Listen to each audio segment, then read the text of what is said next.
kamermūzikas vakaru. Koncertu programmā Čaikovskis un Mendelsons.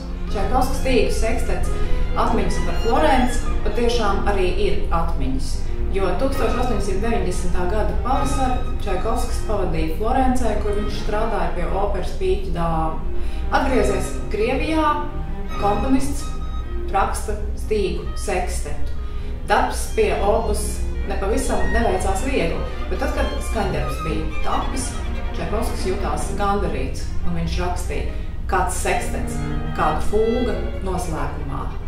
Ir tapis izcils kamermūzikas opus ar krievu dvēseli, kurš kļūst par savu veidu lirisko tiltu starp operu Pīķa dāma un komponista pēdējo opus 6. simfoniju.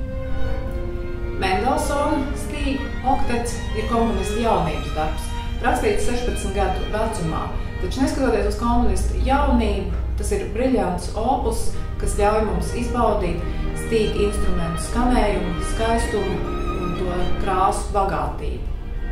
Romantiska mūzika, romantiski noskaņotiem cilvēkiem 21. decembrī Spīķeros.